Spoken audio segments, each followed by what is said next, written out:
I'm going to talk about venous disease. Please, Janice, if you're around, I know you're busy, just let me know if something is going on that I need to pay attention to. And the way I organize this talk is a little bit to allow me, it's going to be a little bit, I would say disorganized, but that's to allow me to bring in some new concepts, even if they're not necessarily related to radiology. And the reason for that is sometimes when I go back to read something, I see it and I'm like, oh, that totally makes sense. I couldn't see it beforehand. And so today I'm going to use a lot of screenshots of first aid. So please buy that book so that they don't, say I'm trying to sell their stuff. But, so that you're able to open these pages and be like, okay, this makes sense, or I can tie this together. I hope you guys can see my screen. Okay. So I'm going to go ahead. I want to start, if my computer removes the, okay. So, Dr. Newsom spent quite some time, I know we haven't done the peripheral arterial disease, but we spent quite some time looking through the, arterial anatomy. Just quick recap, you remember this was the arterial anatomy of what would be in the abdominal region, where we have a celiac trunk getting into common hepatic, and once the GDA takes off the gastroduodenal artery, we have a proper hepatic, and that usually goes to a left hepatic and right hepatic artery. And we may have a cystic artery, we have a cystic artery for the gallbladder. And then we also have the splenic artery and branches from the aorta, which comes to the esophageal branches. This is a picture actually from first aid. And we talked about the anastomosis. So we have the right gastric, and which comes from the proper hepatic, and one branch of the celiac trunk is the left gastric, and those two form an anastomosis. Yes, Abdi Malik, you can just speak. I see you have a raised hand,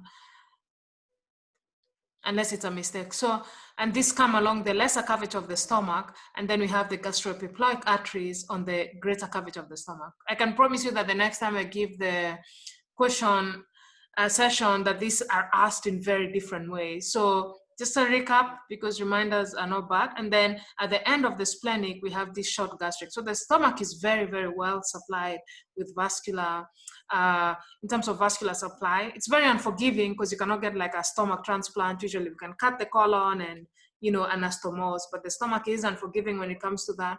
But we're able to take some of these branches out during, as interventional radiologists, and people don't get like a stomach ischemia or something like that. And remember here, we always have the duodenum, which has a C shape. We have the pancreas. You can see the outline here of the pancreas. And we have the pancreatic or duodenal arcade, which also can form as a collateral between the SMA, the superior mesenteric artery, and the celiac trunk when one of them has stenosis. And then the other thing we talked about was, Dr. Newsom spent quite some time on doing this, was just the level by level branches of the aorta. We said there are some which are branched, like the bilateral, and that's something that helps you with your gamesmanship, gonadal arteries and the renal arteries. And then the ones which are midline are single arteries, so the celiac, SMA, IMA. And then we have the inferior phrenic and the superior suprarenal. These sometimes are very small, and you'd have to be actually looking for them. And so they wouldn't really appear as a picture in terms of questioning. And also the level at which these take off. So T12 and L1, L2 for the, L1, L2 for the renal arteries, and L3 for the IMA. We talked about the bifurcation and what are the branching patterns. Okay. So, so there are some things that you have to know about this because you're talking about veins, okay? So if you think about we talked about the watershed area, and especially the junction between the SMA and IMA supply in the transverse colon, right? So that can have a lot of ischemia. And then the rectosigmoid junction, which is the branch from the IMA and the superior rectal artery. And then the nutcracker syndrome is when the left renal vein is compressed between the superior mesenteric artery and the aorta. So sometimes you can have sarcomatic, which just means it's around, and this is the aorta, but you have the vein around it, and so it can get compressed, and you can get nutcracker syndrome. And then the superior mesenteric artery syndrome, which is you have intermittent, and you can see that this is what they're trying to show here, where you have intermittent intestinal obstruction symptoms, usually postprandial pain. And this is because the SMA and the aorta compress the third portion of the duodenum. And so this is mainly the patient presentation would be that they're thin, they're not overweight, and malnourished. Okay, so, and this is something that people can treat. Very difficult though. So in the chart, what's the diagnosis here? This is going to be just a case presentation. Or just unmute yourself and say, or you can say what you see, which leg is abnormal, and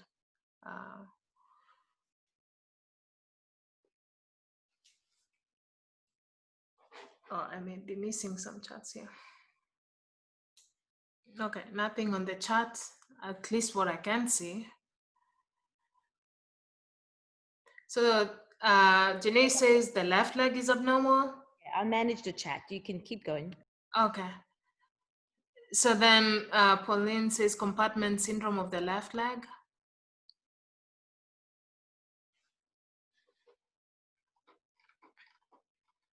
Okay. Pauline, could you explain to us why you think there's compartment syndrome? What are some of the things you'd be thinking about could cause this? So why I think it's compartment syndrome is looking at the leg, the color looks has cyanosis. The toes are almost getting gangrene.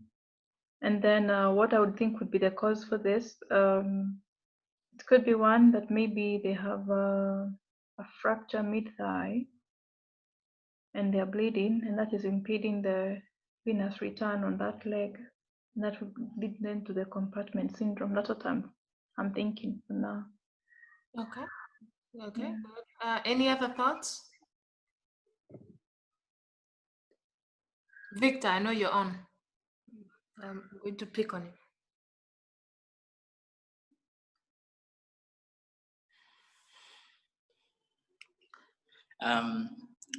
I'm working, but I'll talk. So for me, I think what I can see is the left leg looks swollen and looks like it has fluid congestion, although it has to be confirmed on physical examination. And then it appears a bit gangrenous, especially on the foot, distal aspect of the foot. And then lastly, say it's like there's a foot drop on top of everything. Yeah. And then also the left lower limb is laterally rotated. Okay. So just because we don't want to interrupt your work, but how would you examine this patient if you're seeing them today? What would you write in your exam, right? Everyone uses, what was that book again that they used to kill us for if we don't use it for physical exam? I have to remember the name. Hutchinson's, yes. What would your exam say here? You'd say, you were calling. You have to answer someone else. So you can answer. So the phone. So you call me, hey Judy, we have this case, or hey Janice, we have this case. She cannot see this. I mean, now you can send her picture, but what would you tell her? Following Hutchinson's, I think I'll follow them. Take a brief history and then do physical examination. Mm-hmm. So on the physical examination, I'll say what I see on inspection, mm-hmm. palpation, and then do a motor and sensory examination. Absolutely. That's what I was trying to get. Okay. Yeah, yeah. So what's the diagnosis though? Irene says that it could be a femoral artery occlusion. You're the attending, Dr. Nisam. Do you accept these answers? I think that those are all fantastic answers based on what we're looking at, right? So those, you know, could be all things that are possible. So Irene, if you think this is a femoral artery occlusion, what would you expect the physical exam to be? You know, like tell me, I guess you'd expect it to look like that, but what would you be looking for on your exam? Don't worry, it won't be hard throughout the session. We'll get back to the real part.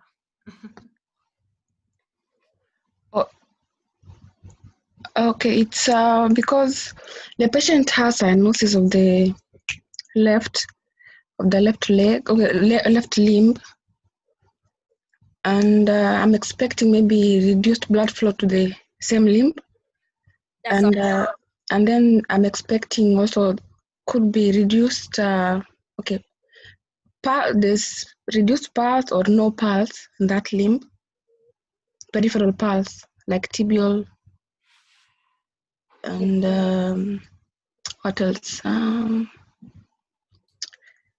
think that's all. That's awesome. And I think that Dr. Gichoya, if I may say, it's this is fantastic, because what I hear is that we recognize that this could be, there's some compromise of the vascular system, and it could be arterial, it could be venous, right? So I'm going to cheat because I know that Dr. Gichoya said that today she's talking about the venous system, and yet she's giving us this crazy confusing picture of this leg. So who can probably put those two things together, where there's something that it could be venous, it could be arterial, or where one system is affecting the other?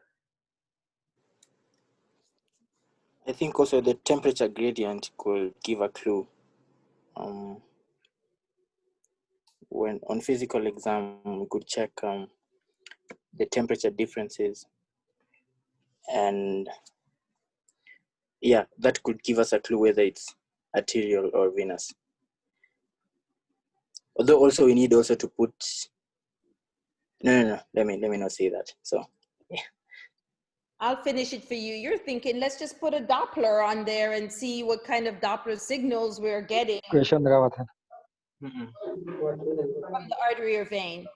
So I think, Isaac, you want to speak? We're not going to hijack Dr. Gichoya's talk here, but you know, what do we know something that where there is a problem in one system, let's say the venous system, that affects the arterial system, that's giving us this mixed picture?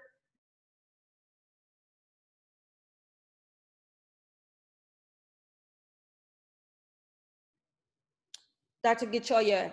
Okay, so we can learn something today. Exactly. I think. Could this be phlegmasia, Dr. Gichoya? Yes. So has anyone heard of that, phlegmasia? Okay, so we'll present on this just as a case. No, okay, good. But the thought process is the same, and what I'm trying to say is that you still have to. It's just sort of using your systematic way of approaching patients. I thought we could learn something, and we used to do this a lot when me and Janice were presenting, where we learned a case that we've seen in the recent times. And oh, 1 second, I still cannot. I need to delete something. 1 second.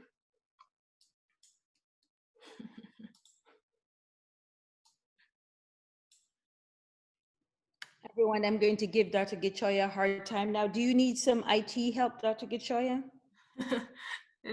Just making sure that I don't have anything identifiable. I missed 1 or 2 things. But maybe you can teach us about phlegmasia. Okay, I think we're good.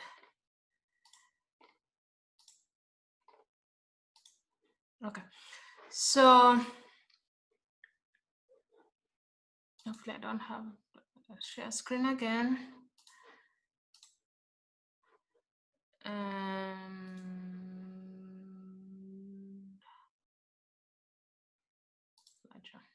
If I cut something, Dr. Nisam, let me know, and I can always delete it afterwards.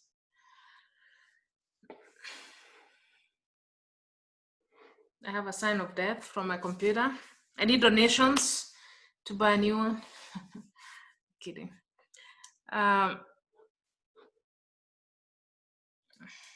So this is the answer. Phlegmasia, Cerulea, Dolens. But this is not, I wanted to explain a few things before I jump to this.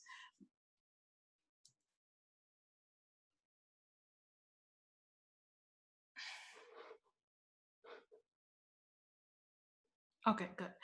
So, so this is a young female patient who was transferred with bilateral low extremity, decreased sensation, decreased range of movement and weakness, and the past medical history was significant for morbid obesity and a provoked deep venous thrombosis. So, because of a prior myomectomy, could I hear what's the triad? What is the virtuous triad for forming clots, whether they're deep venous thrombosis or PE? Anyone? The three things that you have to think about and always ask for your patient when you get someone with DVT or unilateral limb swelling, right? So this is the differential diagnosis for a unilateral. Okay, Salim says stasis. Just speak up, guys, yeah.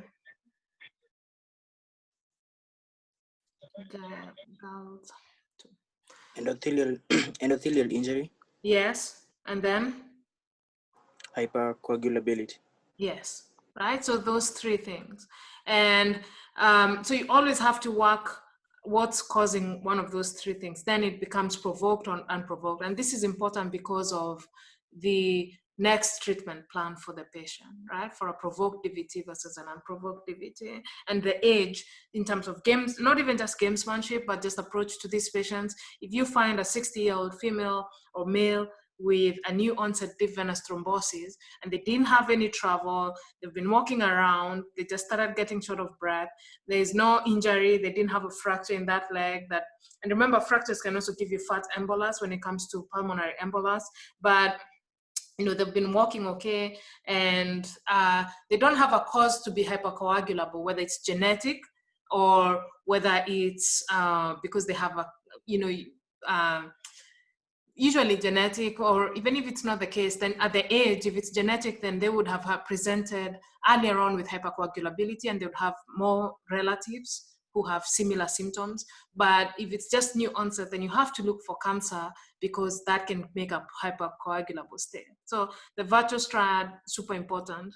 I'm not going to spend too much time, which is an important topic, and I'm happy to talk about this later. It's sort of like this around coagulation and pharmacology and the pathophysiology for it, but I think it's super important. So this case, you know, the patient had a past surgical history for total abdominal hysterectomy with bilateral salpicoophorectomy and panniculectomy for fibroid disease, and had a prophylactic filter, IVC filter placed. So IVC is the inferior vena cava filter placed before the total the hysterectomy. And then postoperative course was complicated by tachycardia, hypotension, and new onset leg pain. So what was the acronym for the post-op fever? So it could be wind, right? Who else is in surgery right now that can remind us? In the first 3 to 5 days post-op, what complications are you actively looking for? So one here is clot, right? So we have an extensive thrombus in the left lower extremity. The patient may not be breathing too much and expanding their lungs. So that's the wind, right? So they get atelectasis and they can get a pneumonia. That's why you give the patients spirometry or something to blow so that they keep their lungs open. And it could be antibiotics too, okay? And now since I'm not in surgery, I've forgotten all others, unless Dr. Newsom can remember them. But so anyway, this patient was found to have an occlusive thrombus throughout her left lower extremity, right common femoral vein, the common femoral vein, saphenous vein junction, and the deep femoral vein with thrombosis at the site of her IVC filter. And the workup showed that the patient had also a pulmonary artery and bilateral lower pulmonary artery emboli. And unfortunately, she developed shock, was started on pressors, and with acute kidney injury requiring initiation of renal replacement therapy, and unfortunately lost her pulses in the bilateral lower extremities. And so this is the point we start seeing this patient. So on the physical exam, which is what I was emphasizing on, the right foot you can see, but the left foot, which is where we're more interested in, had faint Dopplers and faint pulses with faint anterior tibial and faint dorsalis pedis pulse and non-Dopplerable posterior tibial pulse. Edema, there was no movement, and mottling of the left foot with sensory deficit.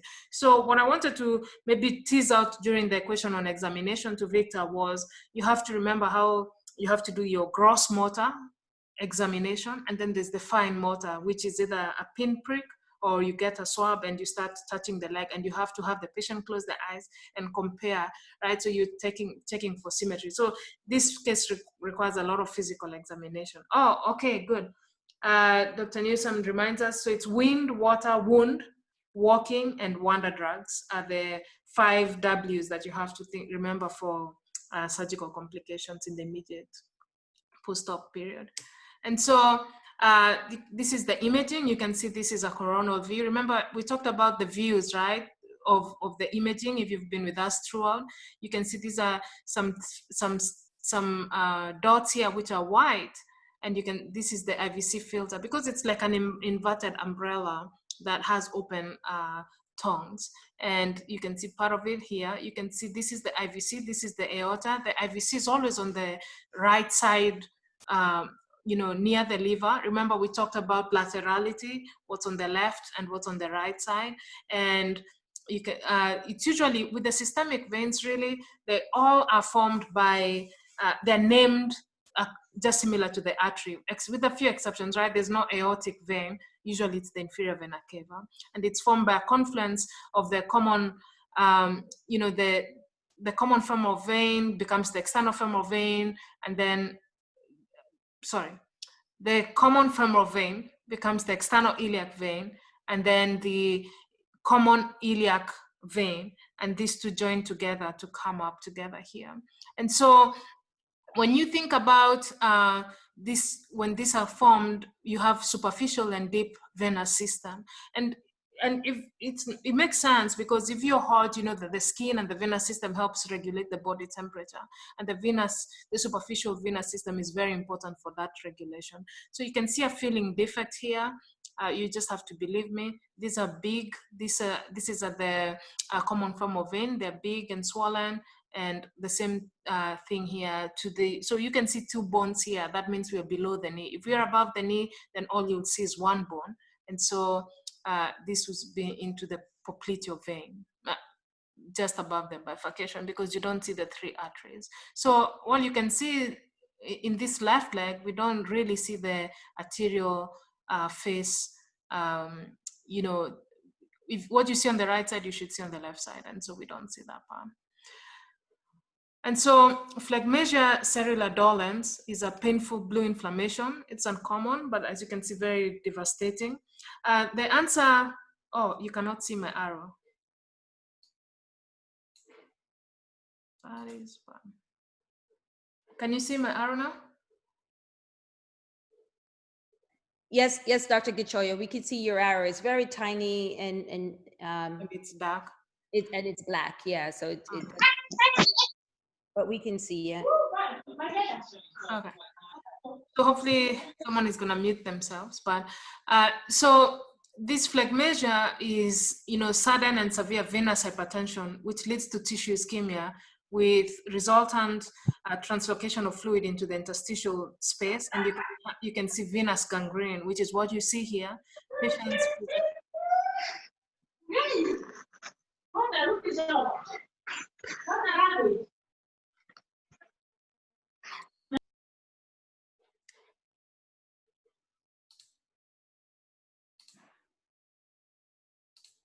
Okay. Denise, I made you a co-host just to help me with muting people. So this is a condition. Obviously, you come in because you're having this translocation of fluid into the interstitial space. You present with tachycardia, hypotension, and low urine output, which means you're going into shock, and you have characterized by sudden pain, purple ecchymosis. I remember people that black skin, you have to be really looking, right? And sometimes the wards don't have enough lighting, so just don't be shortened on the physical examination. Make sure you're thorough. And you can also have arterial ischemia, which is what Dr. Newsom was talking about, some venous disease ending up resulting into arterial compromise and with loss of distal pulses. And so you can also have pulmonary embolus in this patient because you just have a big amount of clot, and it's just the acuteness that makes it that there's no time for any collaterals to develop and drain your legs. And so you can have a pretty wide range of 12 to 40%, and high mortality rates and amputation rates of up to 50%. And so there's something else called Phlegmasia Alba Dolens, which is painful white inflammation. And Phlegmasia Alba Dolens progresses to Phlegmasia Cerulea Dolens when the collateral venous channels thrombose. And so you still have massive DVT.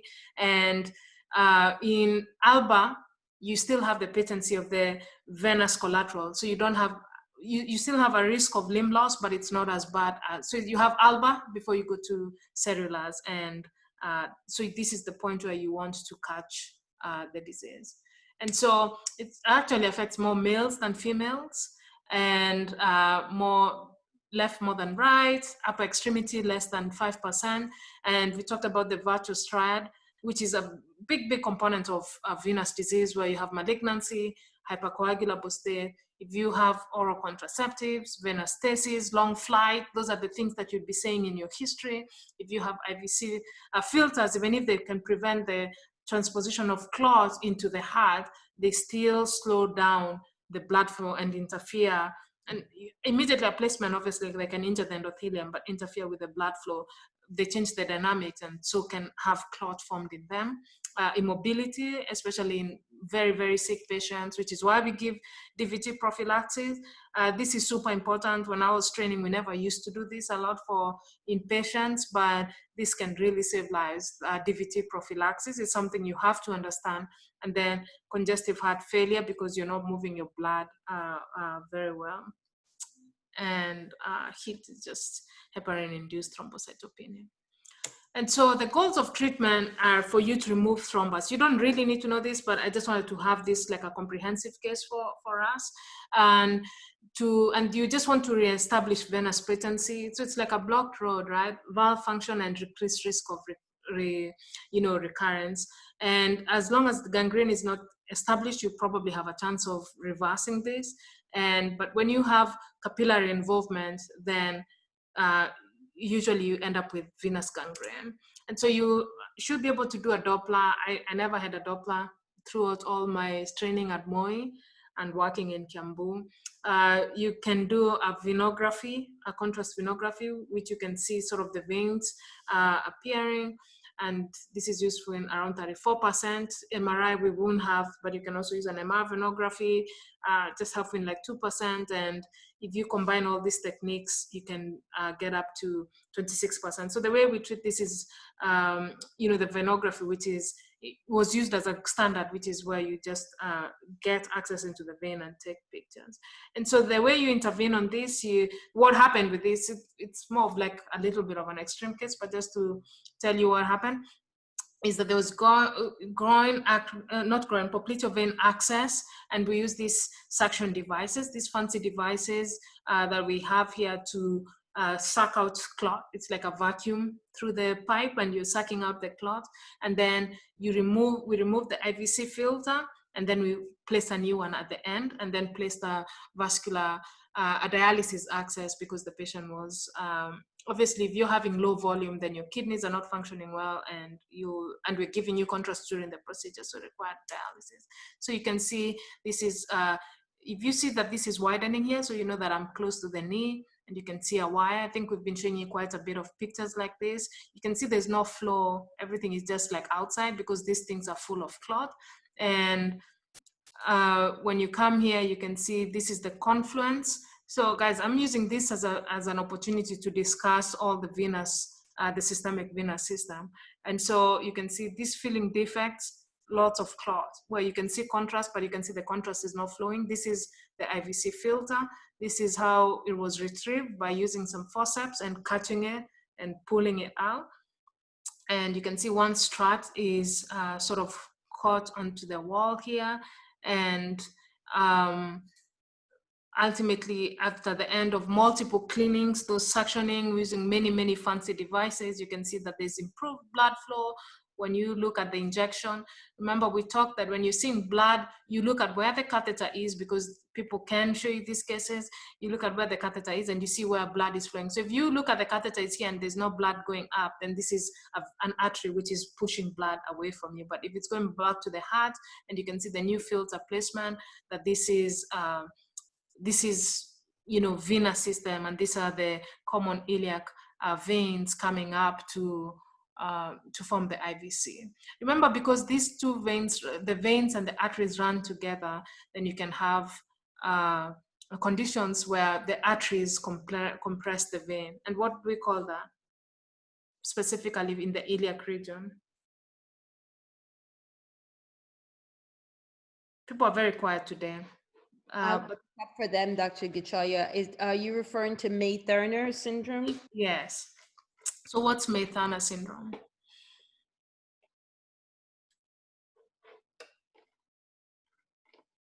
I just pick up, I don't know if Miski is raising their hand by mistake or they want to say something. You can just. I don't see any hands being raised here necessarily, but while people are thinking about their answers for May-Thurner, Pauline had a question in the Q&A. She says, when the risk for DVT is the presence of the IVC filter, is it the size of the clot that is below or above the filter? Like, why, what is that all about? I don't know if I'm saying Pauline's questions correctly, but I think that that's essentially what she's asking. When do you have the risk for DVT or the need for the IVC filter? Is it the size of the clot? When would you want to put a filter in? Okay. Do you want to answer that for me, or do you want me to answer? I think you could answer it, or I could answer it. So Pauline, I think we put a filter in, not just because the size of the clot, because the treatment for DVT is really blood thinners, right? So IVC filters are placed when patients cannot get blood thinners or things that dissolve clots. So although it can be controversial, you can think about things that you'd say, if you have a clot, right, that is at risk of going to form a PE, the treatment would be blood thinners. If you cannot receive blood thinners because of recent surgery, or you have a recent stroke, or you've had cancer with metastasis to the brain, those would be indications for placing filters. There are times when the thrombus extends like all the way into the inferior vena cava, or what we call like a floating thrombus. And also this patient is not the most ideal candidate for getting blood thinners. Then an IVC filter is placed. There are some other soft indications like prophylaxis, someone that is going to have surgery and then after surgery they cannot move around too much. Then they will actually get an IVC filter placed, or patients with multi-trauma that will require, many operations, long bones fractures, etc. They may ask for a IVC filter to be placed even in the absence of an already present blood clot. But that's a great question. I like the way that you're thinking about it. I'm hoping that, go ahead. Just in addition, I was wondering when you said, when Dr. Gichoya was explaining that there's a slowing of the blood flow when you have the IVC filter in place, is the site of the clot, does it go above the filter, or is it below the filter? I don't know if that is clear. Mm-hmm. So the thing is, we don't plate the IVC filters to prevent DVT. The DVT will, right? We place the IVC filter to prevent the clot from going to the lungs to cause a pulmonary embolus, which is fatal. Okay, so because the deep vein thrombosis, this will still clot, right? And that's why Dr. Newsom is saying the indication. So patients who cannot be coagulated, who are immobilized, right? Who are in that virtuous triad. So for example, a cancer patient undergoing big surgery. So we know that they already hypercoagulable and they won't be moving. So we can place an IVC filter before their surgery and then remove it afterwards. Because ultimately, you're just using this IVC filter as a bridge so that the patient can get their anticoagulation, which is the definitive treatment.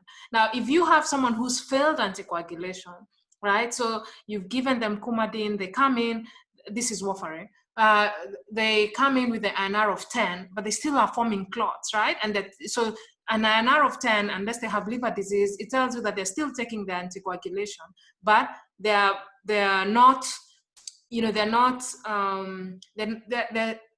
they're still, the blood is thinned out, but they're still forming clots. And so you may need to change the anticoagulation. But in those patients, or maybe an elderly patient like your grandmom who has a clot and then is a very high risk of falling or falls and has an intracranial bleed, then we place those IVC filters. But they do not stop the clot from forming in the legs. They just trap the big clot so you don't end up with too much in the lungs, which is going to be more fatal. Now, obviously, if you end up with like the phlegmasia, that's very bad, as you'll see in a few minutes, okay? So, and the clot usually forms here, but some of the clot can pass. But so when we come to remove them, the first thing we do is take images of the filter to make sure that we don't see any clot in here, okay? Yes. Thank you. So this was the clot that was sucked out, right? With these fancy devices that I mentioned.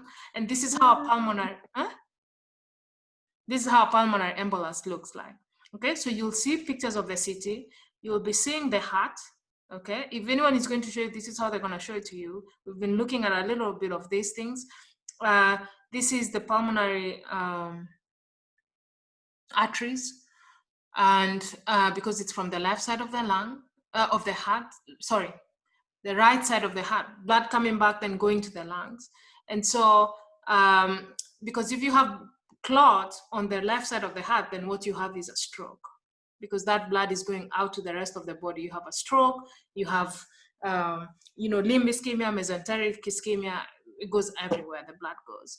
But when it's coming out, so it's in the pulmonary arteries, yeah.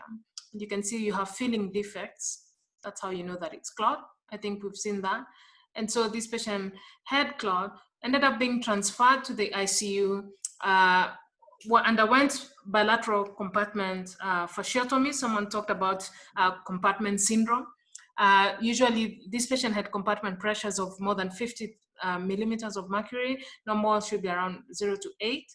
And then still required, was in systemic shock, was started on 50 milligrams of TPA. And this is because of the pulmonary embolus and heparin drip, which was changed later. I want you to spend some time just going through the anticoagulants because we won't have time to look at them, but this is a high yield topic, and there are more newer drugs that may not be available in your practice. Specifically, like this was something I never used till, you know, I came to the US, and so you have to review it.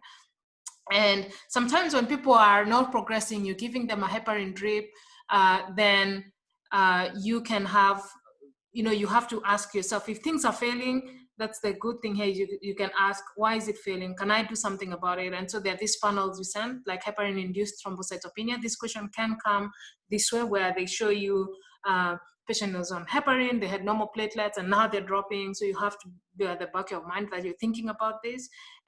But gradual improvement in heart function, and patient had palpable pulses on day 3. And so ended up getting intubated, able to wiggle the right toes and move the right foot, right? So every time you're examining this patient, this is all what you'll be doing.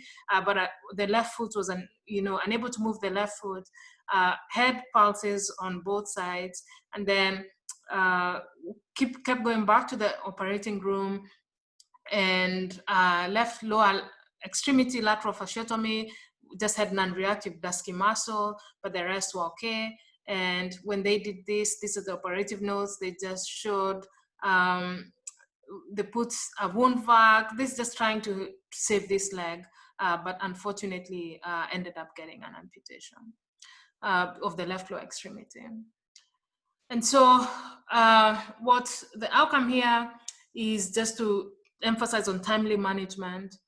For us, I think in Kenya, Tanzania, Rwanda, the thing that would help here would be just early recognition. And you just have to know that it may be much more difficult with, it's not common, but you can really save this patient life, especially if you can catch it at the Alba moment, or just appropriate treatment of DVT and prevention.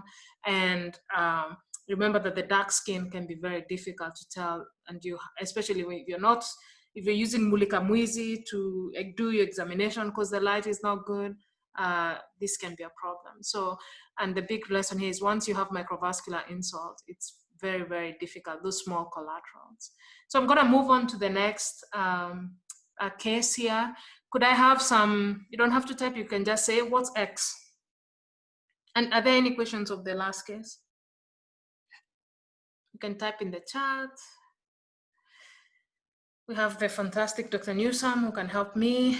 Dr. Newsom, do you think there are any things I missed on that case? No, I think that was a great review of that case. And the bottom line, as you've said, is just early recognition and making sure that you at least have heard of this so that next time you're like, aha, that's what I'm going to be preventing, right? Yeah.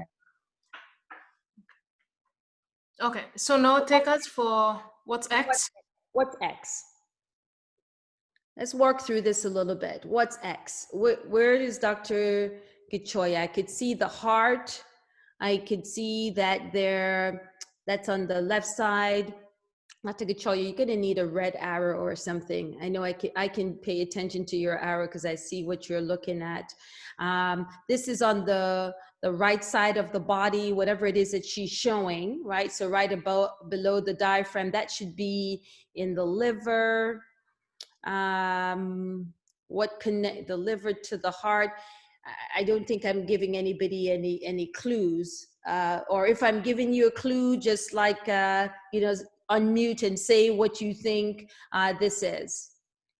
The clue here is that what she's showing is a treatment for portal hypertension, and it has several letters in it. The first one starts with a T. That's the procedure, and the X is on the main portal vein. Okay. I agree. So Fatma said tips, but this is the main portal vein. Okay. And I'm just going, I was hoping that people would participate, but it's okay if we can just go through them. You know, so what's this X here? At least you can see the red X. Yes, we can see the red X. And I think, Fatma, that is... So this is the tips, right? So my previous arrow was there. What's this X here? Wow, that's pretty advanced, Dr. Gichoya. Okay, that's a new sum. What's this X? I think that X is, that's a good answer, you know, right hepatic artery, but this is actually not the right hepatic artery. That's not normal, Dr. Gichoya. I don't even know what vein that is. That is some collateral vein, maybe, I don't know, coronary vein, something like that. Yeah. Some varices. Yes. So the answer for right hepatic artery. So this artery, you should not be thinking about artery here because this is the venous system. Because we said the liver, and this is where we're going with this, the liver is supplied by 3 blood vessels, the portal vein, the hepatic vein, and the hepatic artery. We know the right hepatic artery would be you'd be seeing the aorta, which comes off, and probably it's a mistake, but comes off the celiac artery, which I showed when we began this talk. So you'd be seeing something here in the middle, and the blood wouldn't be coming back to the heart. So I said, every time you see your catheter, you look, where is my catheter? And you see where blood is going, it tells you whether this is a vein or an artery.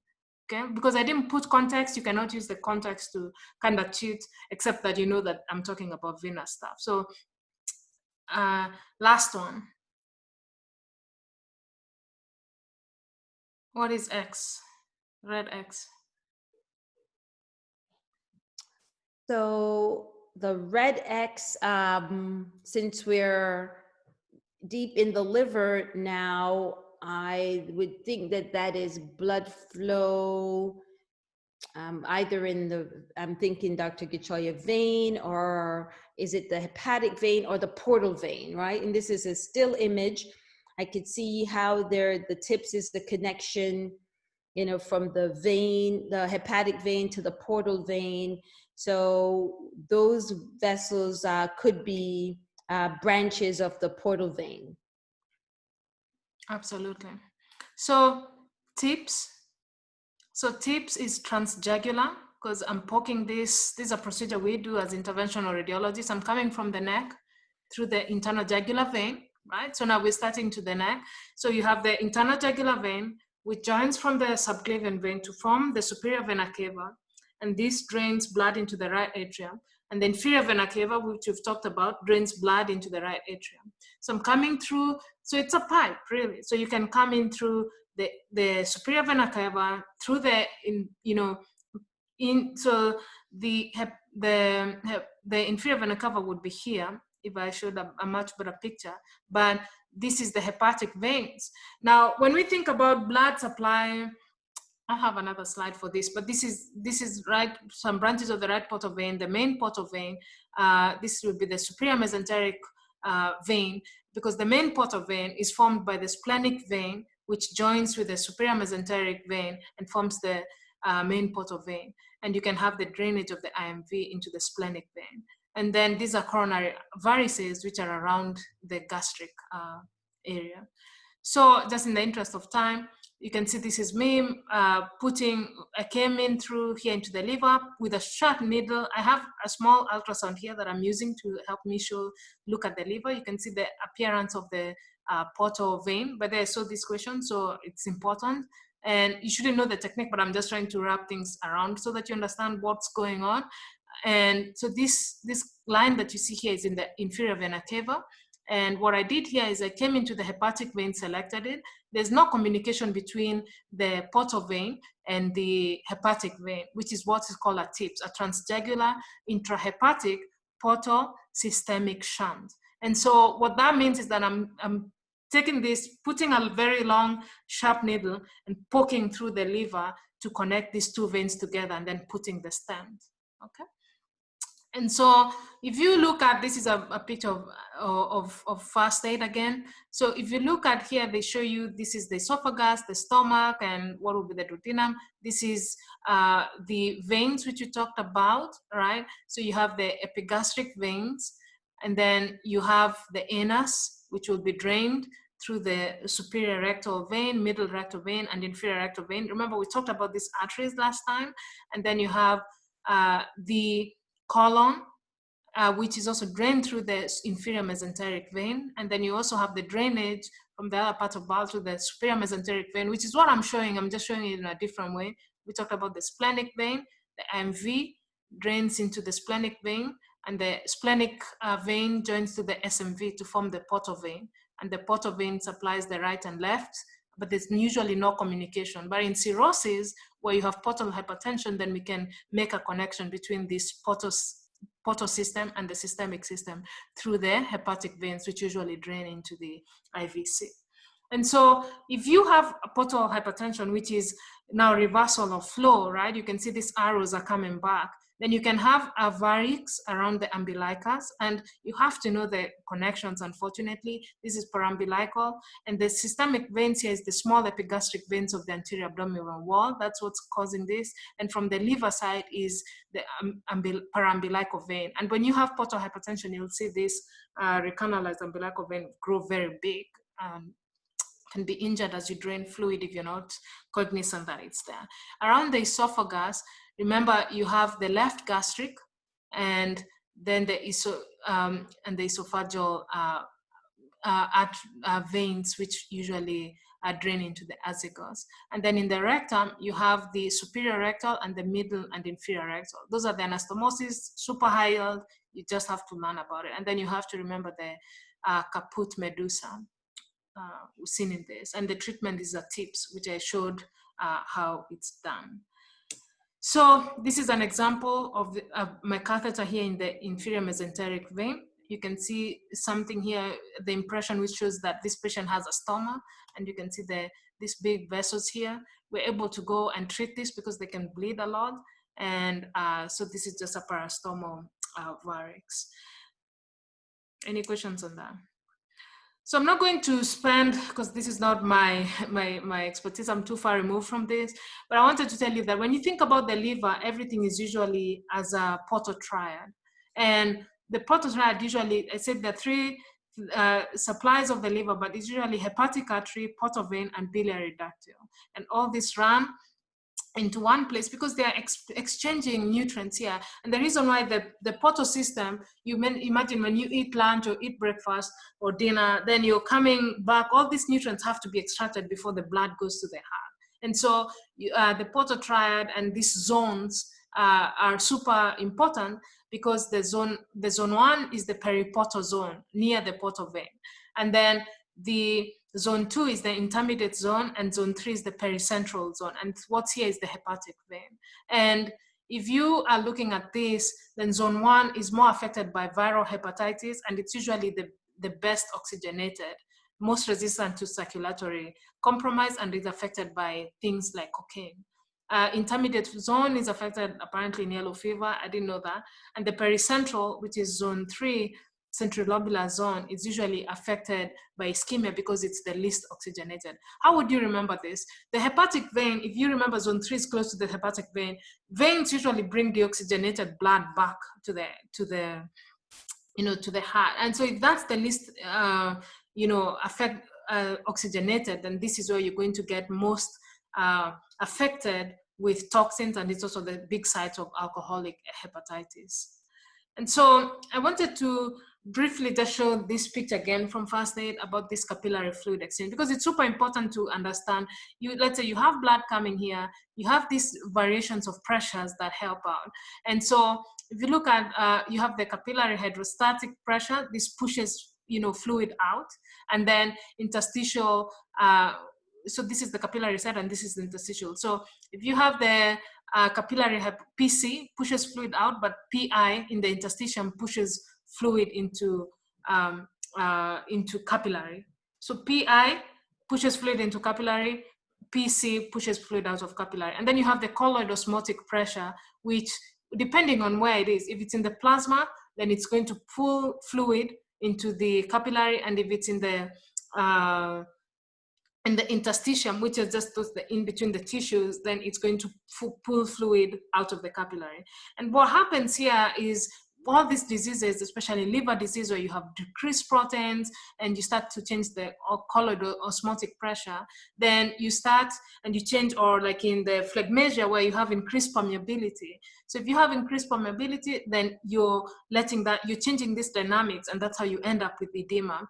And if you have increased interstitial colloid osmotic pressure, for example, in lymphatic blockage, you end up with swelling. And if you have decreased plasma proteins, like in PAM, liver failure, or nephrotic syndrome, then you end up with, because the fluid is not being held in the capillary section. But if you have increased capillary pressure, then it's pushing fluid out. And so like if you have heart failure. So if you think about what do I need to keep my fluid in the tube, and what needs to go outside, and how any of these conditions affect it, then you don't have to struggle so much. And there's learning for life purposes as to be a physician, but then there's gamesmanship where you're thinking, how am I going to remember this when I'm doing my 340th question? And so in the liver, you have to understand this component, the cycling of bilirubin, right? So you have red blood cells, they hemolyze. We know that they hemolyze every 90 days. Then you have this unconjugated bilirubin, and this is the indirect bilirubin. It's bound to albumin and becomes an unconjugated bilirubin albumin complex, and then goes to the liver. And here in the liver, it becomes I'm not going to be able to pronounce that, but it's bound to this and becomes conjugated bilirubin, and this is water soluble. And then this conjugated bilirubin then is affected by, it's excreted that's why we have a biliary system in the portal triad. It's excreted in the gut, and this gut bacteria lysates to urobilinogen, and it's excreted in feces. So this, understanding this explains to you liver disease, right? So if you're not having any conjugation because your liver is sick, then your feces are white, you know, so you don't, because the bilirubin is the one that accounts for the brown color of stool.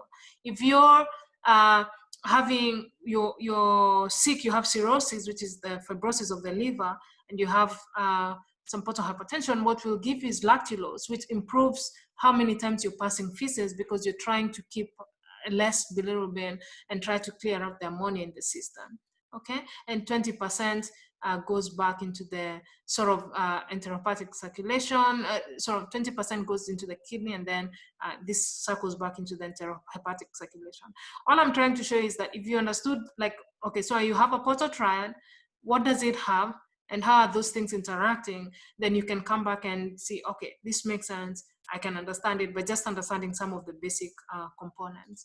And so in summary, what you see here is, if you have, I talked about that the function of the liver, one is around this clearing of toxins. So if you can have hepatic encephalopathy and the flapping tremor, so you need to be able to examine that, not for the exam, but for life as a physician. And then the integumentary changes that happen, you know, and then the gynecomastia because of increased estrogen, and then the effects of portal hypertension, where we went through the varices, which can occur in the esophagus. We talked about the caput medusa. We also know that the hemorrhoids, and we know that they can also occur around the stomach. And I showed you some of the anastomosis of those areas. And because of these estrogen changes, you can have testicular atrophy. And then because of this changing in the oncotic and osmotic pressure, you can have hepatorenal syndrome and the ascites, because you're just changing those fluid dynamics. So fluid wants to stay outside, not in the capillary system. And then you can have edema and cardiomyopathy. All these are similar mechanism, and the changes in the pressures, and you have the metabolic problems because of hyperbilirubinemia. And what's not here is you have the varices, which can give you hematemesis or melena, but you can also have the coagulation factors deficiency. Anything that's synthesized by the liver is impaired. And so, you know, I wanted to just recap this because it's something that we touch upon because we do parasynthesis and we take care of these patients. Spontaneous bacterial peritonitis, just because of this transudation of bacteria, and this is primary bacterial peritonitis. It means it just happens, and usually it happens in patients with cirrhosis and ascites, and the most common is gram-negative E. coli and Klebsiella. And the first treatment is the third generation cephalosporins, and the ANC country be more than 250. These liver enzymes are very, very high yield, you know, where most diseases you have ALT more than AST except alcoholic liver disease. So you have to be able to remember this. And so when you have this reversal in an alcoholic liver disease, it just suggests progression to advanced fibrosis. This is what I wanted to talk about, and we've looked at a little bit of that. And so just to maybe not for the exam, when you think about liver patients, you always have to calculate their MELD score, and you should learn how to do that. You need to understand their echocardiogram. Doing that procedure that I showed where you're shunting the blood to the heart, you need labs on the day of the procedure. You need to make sure you've consulted the liver doctors, and you've done, any patient with cirrhosis requires surveillance for hepatocellular carcinoma, which is the primary liver disease. And I put this here because we have to know about the right heart pressures before we create this shunt, because you're bypassing this, we're changing the physiology of the liver and coming back to shunt this blood. And these are the normal pressures. This is from first aid, that means you should know it, you know, less than 5 in the right atrium, 25/5, and 25/50 in the pulmonary capillary wedge pressure should be around 4 to 12. Super important for management of pulmonary embolus. This is just the normal systemic blood pressure. If you think about what your legs or other places should have, because we're measuring this left side of the heart. And so I'm not going to spend too much time on explaining how I do the TIPS procedure. Right now, my system is hanging. So if there are any questions before I move on to the next thing. Yeah, Dr. Gichoya is 11:09. Oh, So yes. just trying to keep us abreast of Honest. the time until your system may be crashing to tell us something. Yes. Any questions? Just if my sister comes back, then I want to show you one thing. This is just showing the hepatic vein, how we come and take some pictures and put a needle through the liver. I want to just show you one thing here.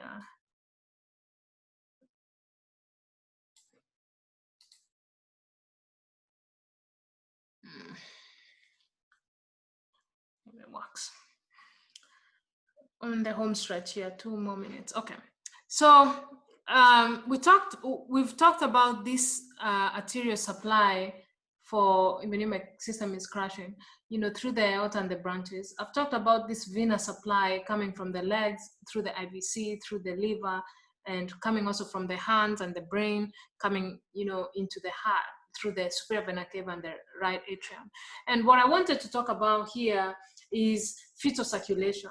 And I really struggled a little bit with remembering this, but if you think you need umbilical arteries to supply the placenta so that you can get good blood flow to feed the growing fetus. So then this usually comes from umbilical arteries, which are a branch of the from the through the internal iliac arteries, but through the uterine arteries, and then they supply this supply.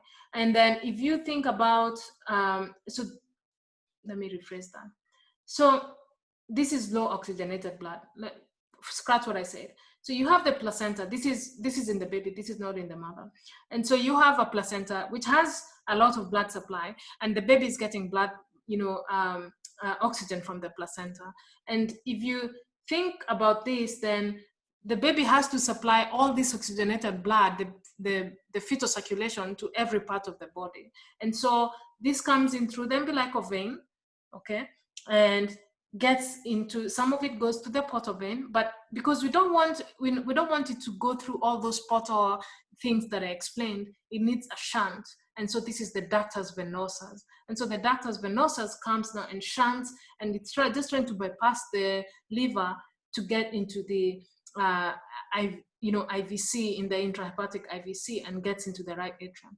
Now, in this case, we have blood here. Majority of the blood on the right side, as you're growing as a baby, is oxygenated, which is opposite of how it appears in real life. And so in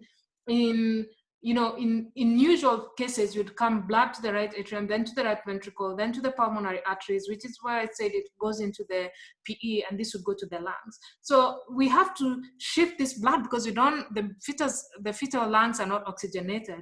And so we have to shift this blood into the aorta so that we supply the growing brain.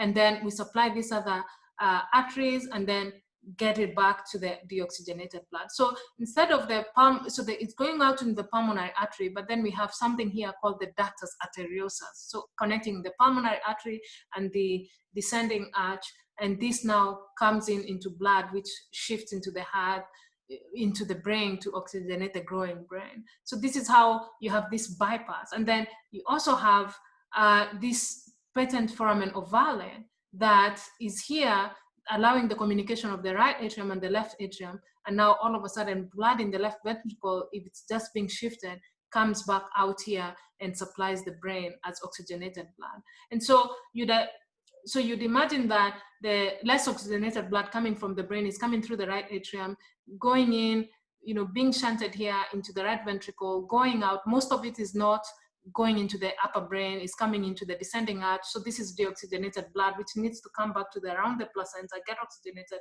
come back here, bypass the liver through the ductus venosus, and get into the right atrium, shift through the foramen ovale, and go back through the arch to supply the most critical parts of the body, which is the brain.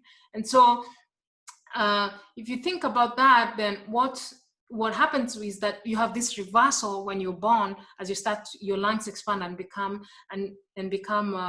oxygenated, because then the foramen ovale closes. So that's what changes. And what is important to remember here is the remnant, right? The venosus becomes the ligament venosum, the arterial ductus arteriosus become the ligament arteriosum, and the foramen ovale closes, and you know that it can remain open, becomes the fossa ovalis. And so you have to remember what are those limited, but I thought because we've been talking through the arterial and venous system that I would wrap that up by explaining that.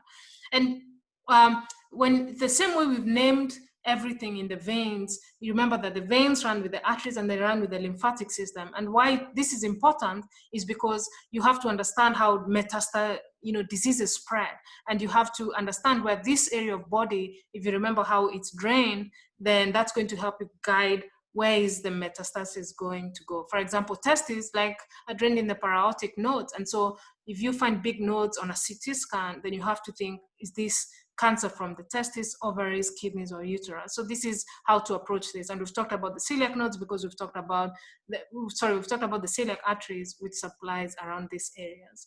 And so the last point that I had is just talking about this, that we have to understand the arteries, the veins, and the lymphatics, and use them to cheat on how to remember some of these concepts and how to understand them. And one example is understand this transition point, like the watershed area, and here in the anus where we have the above and below pectinate line, because this affects based on what supplies here.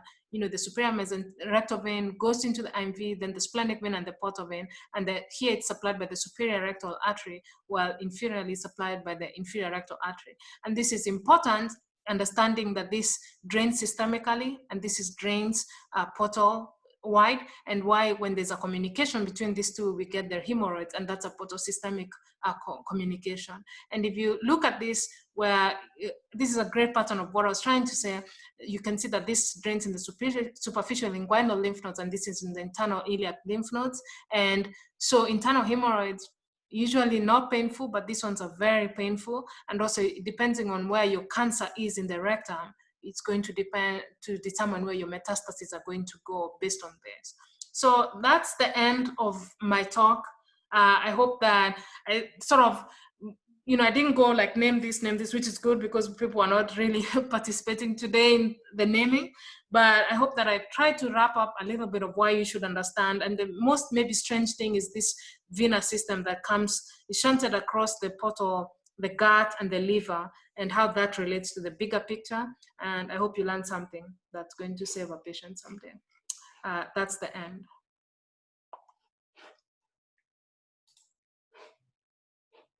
Okay, no questions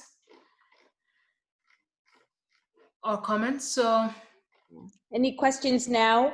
This was a good talk. This was a great talk, in fact, but may have to listen to the recording and watch it over and over again, especially for the fetal circulation and those last two slides that Dr. Gichoya was showing about how understanding where the arterial and venous drainages and lymphatic drainages is going to be super important when you're trying to problem solve for a patient.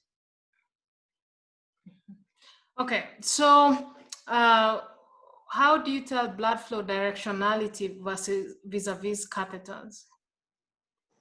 Denise, you're the blood flow expert. I'm not sure what this question means. So I think you don't worry too much about sort of from a medical student point of view or from the exam taking view. Don't worry too much about identifying the catheters. What I usually emphasize is that you only need to look at the wire, and sometimes you can, and I hope that we'll get to those type of questions where you're looking more at the at the stem of the statement to guide you to figure out where am I going to be going with this question. So if I show this example here, this is my catheter here, and this is the other catheter. So if I'm injecting, you're always injecting through a catheter. Dr. Gichoya, we're not seeing your example. Can you see? Oh, we're only seeing your face. So if you think that Dr. Gichoya's eyes, no, I'm just kidding. If you could just show that screen, then it would be great. Yeah. So if you look at this, this picture here, and you're looking that this is the catheter. You're asking, why am I injecting? Now this is complex because you can see some wires, but they're going through and through, and sometimes you don't always see, but you can see that my catheter is here and my catheter is here. So if I'm injecting this, blood flows in the direction. So if I injected this and there was no blood flow, it came back down, that means whatever it's pumping blood against it. And if maybe I can convince you that, this maybe is something that I know better, but if I use these two, where you can see these are two things, they can either be the aorta or can be the IVC, this appearance. And if I'm injecting here and blood is washing away, then it means it's going towards, away from me, and going upwards on the screen, it means that I'm going towards the heart. But if my catheter was here, okay, and blood was going down this way, then this means the blood is being pumped from top to down. I don't know how to explain it. I think you're doing a good job, but MDN, the answer is, we're showing you these still images. So you're not getting a sense of what Dr. Gichoya is talking about in terms of how the blood is flowing. So we actually have an advantage because we're able to see angiographically what the flow of blood is. So regardless of where these little catheters or wires would be, when we're watching it in real time, we can get a sense, is this blood flowing towards the heart or away from the heart? Right, so you know that if it's arterial, it's going to be flowing away from the heart, and if it's venous, it's going to be flowing towards the heart. And sometimes we can overpower the flow, but eventually it should wash off to give us a direction as to, where you are. You should not worry about that right now. What Dr. Gichoya is showing you is something that I would be quizzing our senior fellows on, because they are going to be making a determination, not just based on the flow pattern that I've just told you, but where do they think this vessel is? If you look at this image to the right that Dr. Gichoya is showing you, this could be the aorta, this could be the IVC. And I would be quizzing them by, where's the spine? Is this to the right of the spine? Is this towards the left of the spine? Make a guess. Do you see valves? If you see things that look like that they're valves, then I would expect that you would think that this is in a vein. If this is the aorta, Irene, where are the branches? Why don't you see the kidney blushing? Where's the blushing for the liver? So those are the other things that I want to make so you can think, is this an artery or a vein? But right now, that is an advanced course for you, and I'll have to charge you CME credits if we get into that type of teaching. Yeah, and really, so I don't want you to be overwhelmed, and I get a sense that Janice is trying to say that this was a little bit of an advanced lecture. The first case is nothing about that. You could cram, phlegmasia. I think from the very first time when I was giving my lectures, I would start a lecture and say, this is a case that I worked on or something. And the reason for that is, still, I want you to be, USMLE made me a better physician, and I want you to have the opportunity to learn and get a sense of, oh, this is what's happening. And hopefully, maybe today went a little too much, so I apologize for that, but we need to still tie the concepts together and see, okay, why should I care about this? Especially when you're cramming some things, you're like, how am I ever gonna use this? So I see a question on Metana, which is probably the last question we'll answer. And remember I said that the blood vessels, so remember this picture here, but remember I said that the blood vessel, the arteries and the veins run together. And so the artery would be on this side, okay, the left side, and we would be seeing the right iliac artery right common iliac artery come to join the left common iliac artery to form the aorta. And so as it comes above this left common femoral vein, common iliac vein, it can compress it. And so you have this left iliac vein compression from the right common iliac artery, and that's what Metana syndrome is. Yeah, and I think because we're not able to see your arrow very well, Dr. Gichoya, it's been a little bit tough, but I typed it in the chat.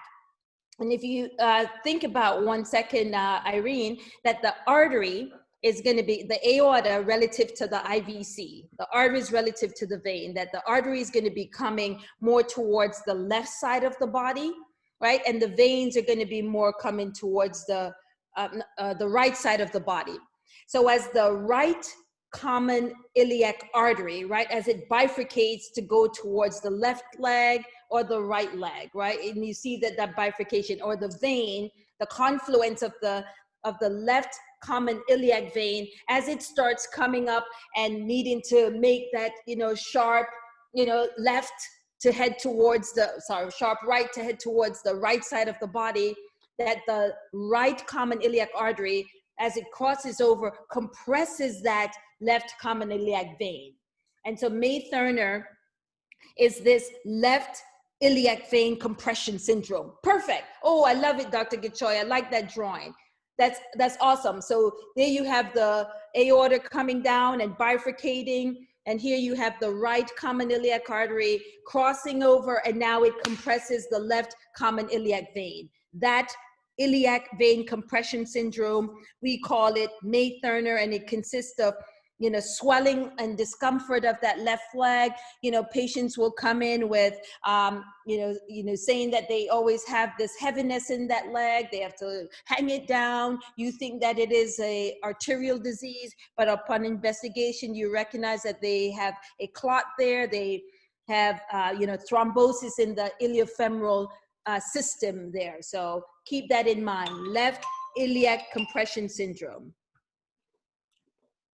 Okay. Okay, team. That's it for today. Next week will be neuro.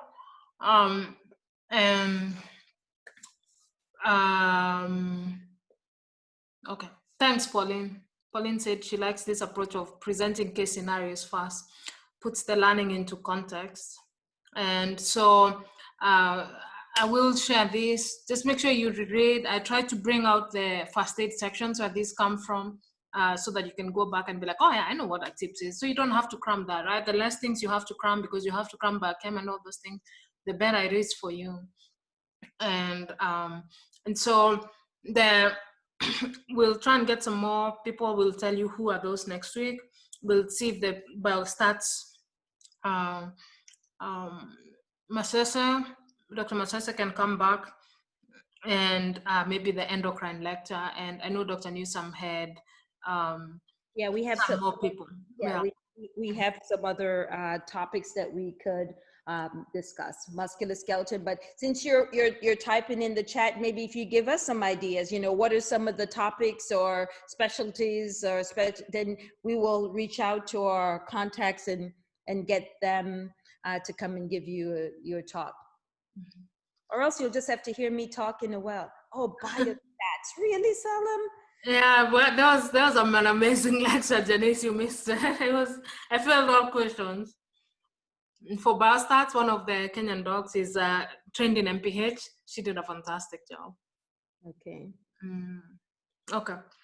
Okay, thanks, people. Keep safe there. Bye. All right, have a good one. Bye-bye.